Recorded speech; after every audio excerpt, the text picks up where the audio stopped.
Bonjour, bienvenue sur 3A Télé Sud pour notre émission Vérité et Mensonges. Alors comme vous le savez maintenant, Vérité et Mensonges est une émission de culture, d'histoire et de découverte. Et ça nous permet aussi tout simplement de brosser l'histoire scientifique du monde noir et de l'Afrique en particulier. Et puis aussi de revenir sur un certain nombre de points précis concernant aussi, on peut parler un peu de falsification, voire de mystification de l'histoire donc de l'Afrique. Alors aujourd'hui, nous allons aborder l'histoire des mathématiques. Alors c'est une thématique relativement intéressante et importante. Pourquoi? Tout simplement pour deux raisons. La première, c'est que lorsqu'on parle des mathématiques africaines, une rumeur prétend que c'est à l'arrivée des Arabes que les mathématiques auraient émergé en Afrique. Bon, naturellement, ceci est relativement faux, et nous allons le voir dans le cadre de cette émission, puisqu'il y a un certain nombre de documents qui prouvent que les mathématiques existaient depuis des milliers d'années avant l'arrivée donc des Arabes et des autres peuples, y compris le peuple européen. Et puis, la deuxième chose qui est relativement importante, c'est une critique qui est formulée donc par l'historiographie africaine, mais pas que celle-là, l'historiographie aussi asiatique, parce qu'il faut savoir que généralement, lorsqu'on aborde l'histoire donc des mathématiques dans l'Antiquité, généralement on se focalise sur le monde grec, c'est-à-dire qu'on fait de la Grèce antique le berceau originel donc de la pensée intellectuelle dans l'histoire de l'humanité. Alors par exemple, on sait que l'historien et mathématicien japonais Kiyoshi Yabuti, qui a eu l'occasion de faire un ouvrage, donc une histoire des mathématiques chinoises, le dit d'ailleurs dans son ouvrage, et je cite: les ouvrages publiés en Europe donnent souvent, trop souvent à voir les sciences en général et les mathématiques en particulier comme le produit de la seule civilisation européenne. Donc vous voyez, il y a critique, nous ne sommes pas les seuls à formuler ce type de critique, nous accompagnent donc les historiens et mathématiciens donc chinois. Alors, nous allons commencer par quelque chose d'intéressant, je dirais une découverte intéressante, c'est la problématique de la révolution culturelle des Homo sapiens sapiens, donc dans l'histoire de l'humanité. Alors pourquoi? Parce que jusqu'à 2002, les chercheurs étaient convaincus que l'intelligence était arrivée, avait émergé dans l'histoire de l'humanité vers 35 000 avant notre ère, à l'arrivée donc des Homo sapiens sapiens africains en Europe.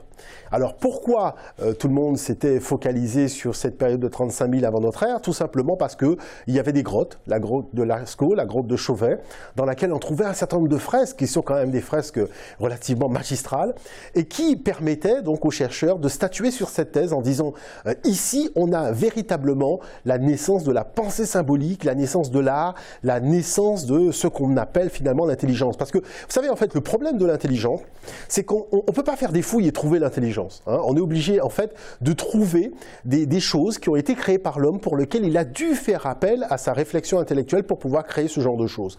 Et donc, c'est à partir de là qu'on en déduit, en fait, que l'intelligence existait à ce moment-là. Alors, il y a un chercheur qui s'appelle Chris Hanselwood, qui a eu l'occasion donc de fouiller en Afrique du Sud, notamment dans une grotte qui est devenue célèbre aujourd'hui, qui est la grotte de Blombos. Et dans cette fameuse grotte, il a trouvé un certain nombre d'objets. Il a trouvé donc des pierres taillées, il a trouvé donc naturellement des outils qui permettaient donc la chasse et la pêche, mais il a aussi trouvé donc des coquillages qui permettaient en fait à l'homme donc de s'orner, de se maquiller aussi.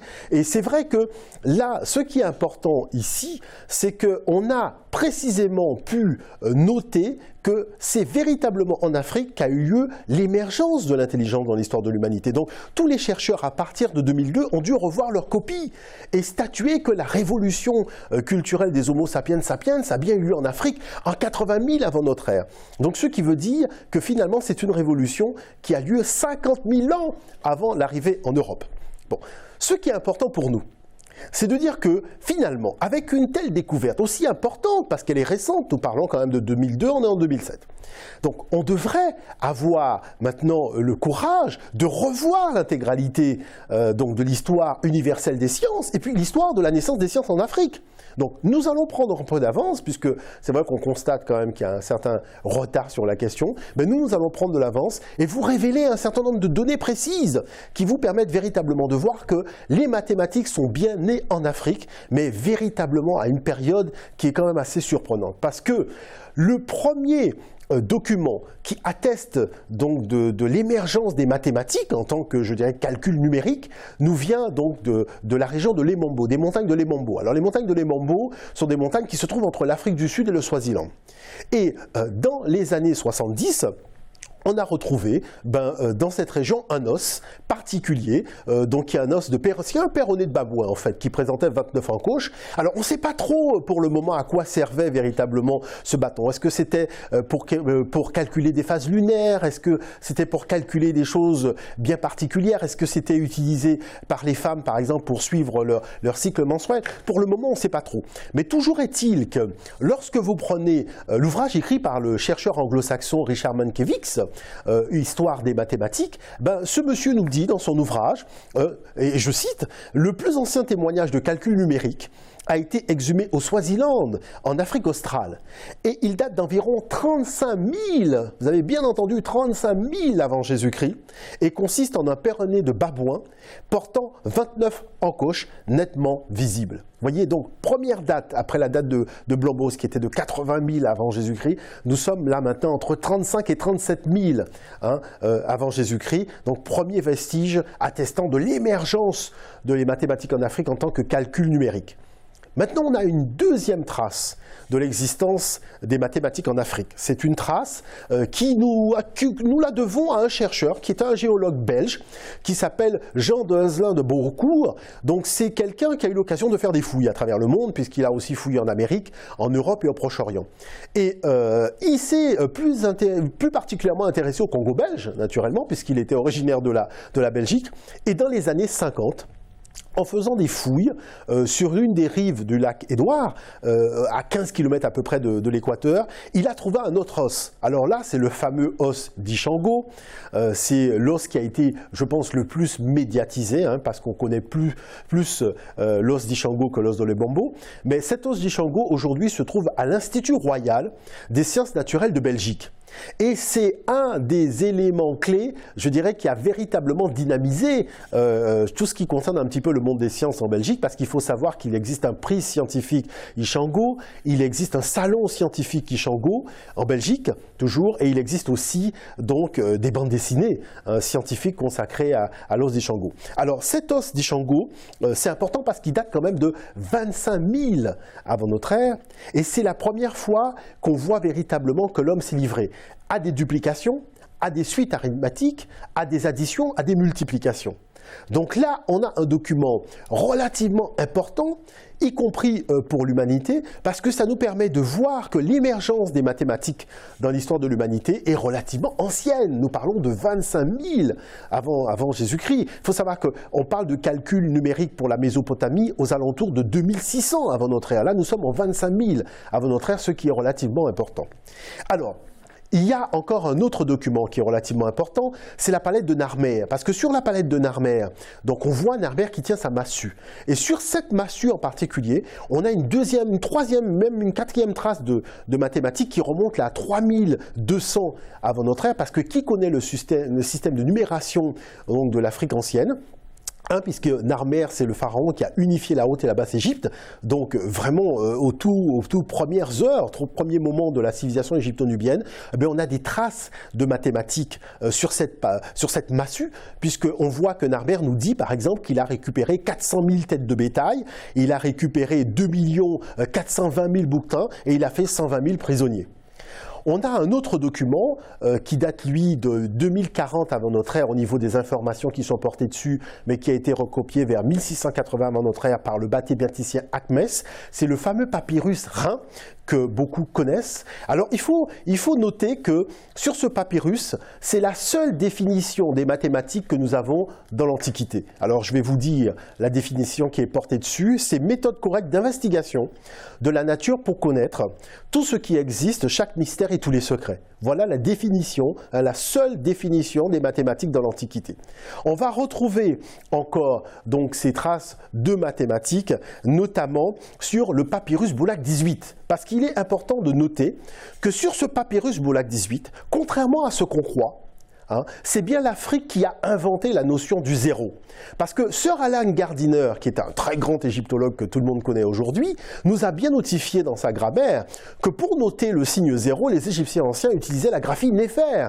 Néfer en égyptien, ça veut dire beau, ça veut dire bien. Et c'est ce fameux signe Néfer qui est utilisé dans les papyrus de comptabilité. Donc ces papyrus datent de 3700, donc 3700 ans, vous voyez, donc c'est vraiment quelque chose de très ancien. Et on retrouve déjà la notion du zéro. Ce sont des papyrus de comptabilité avec des journaux, avec véritablement des bilans, avec actifs, passifs, enfin vraiment la comptabilité moderne, puisque c'était la comptabilité qui était tenue dans les grands temples à l'époque de l'Égypte ancienne. Alors, vous imaginez que les Grecs anciens, des gens comme Thalès, des gens comme Pythagore, sont venus largement puiser dans ces sciences mathématiques en Afrique, puisqu'on sait, de par Jamblique, que Pythagore a passé 22 ans en Afrique, donc notamment à Héliopolis, à étudier donc et à découvrir les mathématiques. Alors, naturellement, on a surtout la déclaration de Plutarque, donc ce fameux grec qui nous a donné la liste de tous les enseignants donc africains de l'époque pharaonique, de tous les grands savants grecs qu'on connaît aujourd'hui.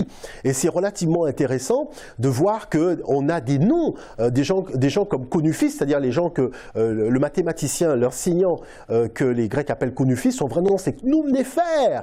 Vous voyez, Akhmès aussi, qui a eu l'occasion de recopier le papyrus mais on a des gens comme Pamménès, on a des gens comme Séanque, que les Grecs appellent Sonchis.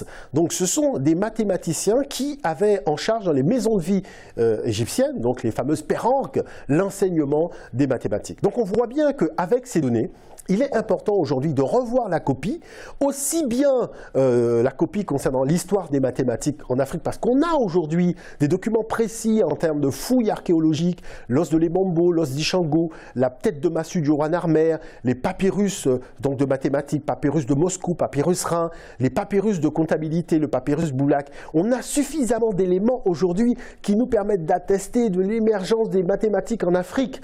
Donc c'est aussi important pour l'histoire universelle de l'humanité d'avoir le courage de le faire. Alors, pour le moment, je dirais l'historiographie anglo-saxonne a pris une longueur d'avance, puisqu'on en parle, comme je vous ai par exemple parlé de cet ouvrage donc du professeur Richard Mankiewicz.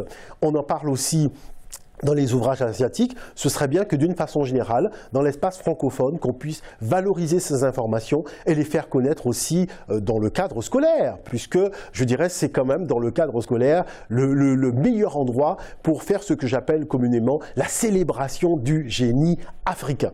Voilà, donc je vous remercie, j'espère que comme moi, vous avez été passionné par cette histoire des mathématiques. Vous avez aussi l'occasion de retrouver un certain nombre d'éléments sur cette période de transition, de transmission du savoir mathématique de l'Afrique à la Grèce, dans un des ouvrages que j'ai écrit qui est l'origine négro-africaine du savoir grec aux éditions Ménébuc. Et je vous invite aussi sur Internet à taper, que ce soit l'os de Lembombo, os Ishango, tête de massue de Narmer, tapez vraiment pour vous lancer dans la recherche, vous allez retrouver toute une mine d'informations sur tout ce qu'on a eu l'occasion de voir ensemble aujourd'hui. Voilà, je vous remercie et j'espère que vous avez passé un excellent moment donc, dans le cadre de cette émission Vérité et Mensonge.